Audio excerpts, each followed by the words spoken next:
Creativity comes from either extreme pain or extreme passion, one of the two, there's no in between. What I find is sort of three areas that I sort of look at: storytelling, aesthetics and self-indulgence. I've been painting for quite a while. Since I was a young man, I was brought up around artists. My cousins were painters.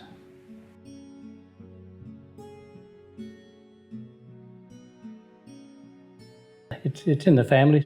It's always been there. And yeah, the influence rubbed off. So you watch, then you have a go at little things yourself. No formal training. I was blessed to be brought up around very good, sharing and influential people who were good at their crafts, and they were musicians, dancers, organisers, artists, storytellers.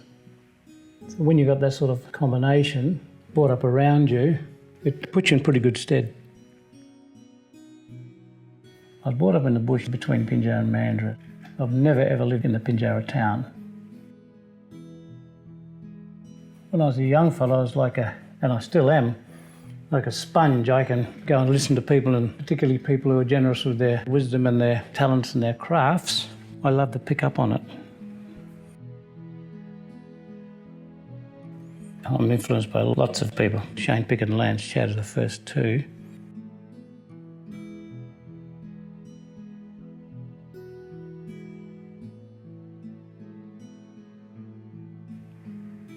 I love the Namatjira stuff. And also people like Rover Thomas. I was blessed to spend time with them and see how they paint country.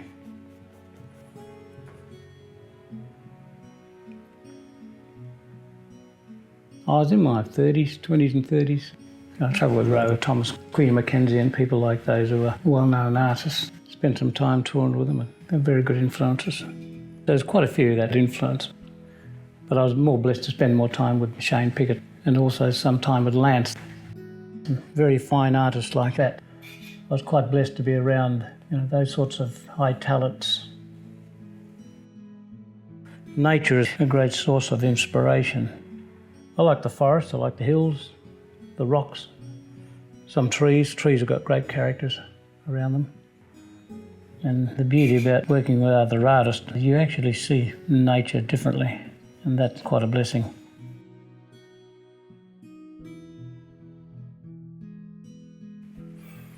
Also learn the art of patience. Painting really teaches you patience. And people like Lance teach you how to concentrate on detail. So that becomes very important. So you just do layers and layers and layers. So what I'm doing here, I've got 6 birds representing the 6 seasons, and then I have 14 Banksias representing the 14 language groups of the Nyoongar people. Then I divide my painting into 3, past, present, and building into the future.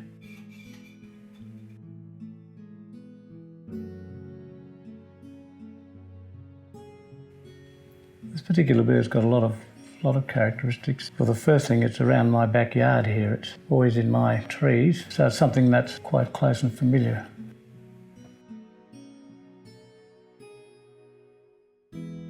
What I do when I paint, I don't try to make things seem real or photographed. I'll stylise it and I'll put the form and the shape in there. Then I'll go in and do some small lines and motifs to bring out the characteristics of it.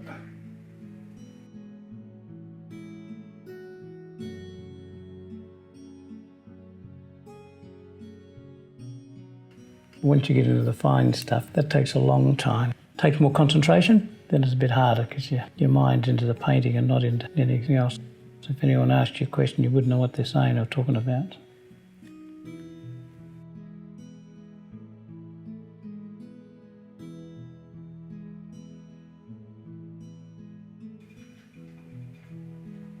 Banksias I like doing because you can stylise them later.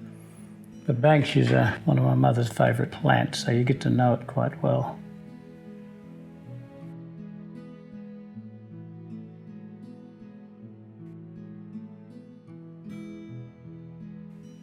The thing about art, when you've finished it, you can look back and say, well, I could do a bit more, so there's always something you can do.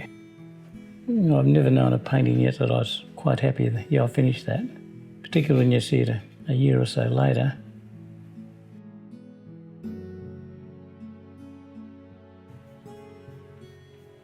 Everywhere is special. I spent time in lots of places like Alice Springs, in Canberra, up in the mountains, outside of those areas, the Brindabellas and that, in the snow. It's a different beauty and contrast to places like the Alice Spring Desert. Nature's a wonderful thing. It's like, who's the best person you know? Well, I know a lot of good people, but the best person are the ones who are close to you and influence you, so my most influence is my country, my stories. That is quite important. Because nature is culture. So when you're doing nature, you're doing culture and vice versa. I like to put stories or themes behind what I do, and other times I just paint just as a therapy of it and scumble along and see what comes out.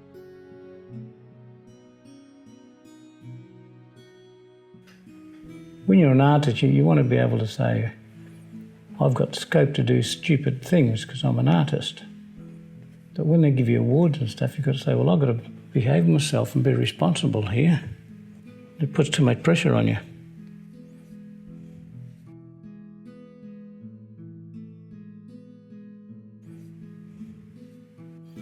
But I've been blessed to work with a lot of good people. That's my legacy, is that regardless of who they are, whether it's me or any other person who receives an award, they'll tell you that there's 1,000 people behind us. I'm a product of many of my mothers and fathers and uncles and aunts and good friends. You do what you do, and you know, life goes on and you change, and if something is precious and it's worthwhile holding on to, there will be people who appreciate that and they'll pick that up and they'll say, yeah, that's precious.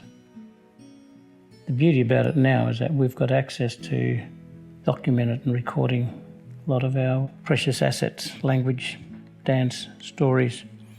So there's been a lot of programs where elders have sat down and told their stories that children and grandchildren may not be interested at this moment, but there's going to come a time where they're going to go, hang on, there's something precious in these archives, and I'm sure someone will pursue it.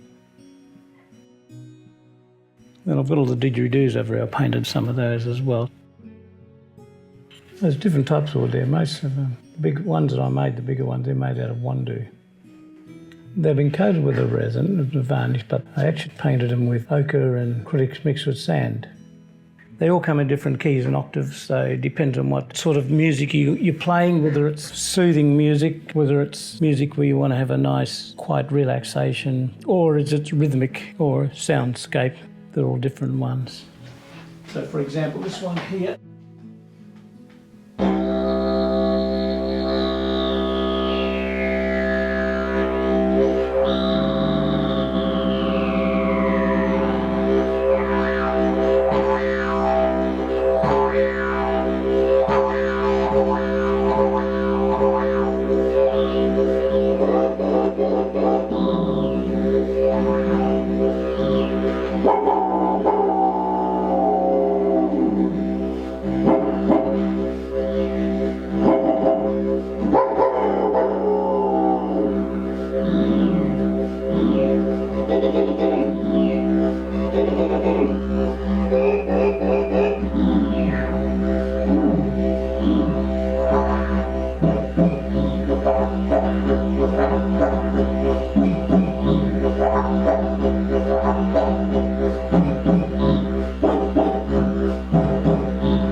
You know, ideal world, I'll be spending a lot more time doing art and music and writing for theatre and those sorts of things, but unfortunately we don't live in an ideal world, so I only get to do it a couple of times a year.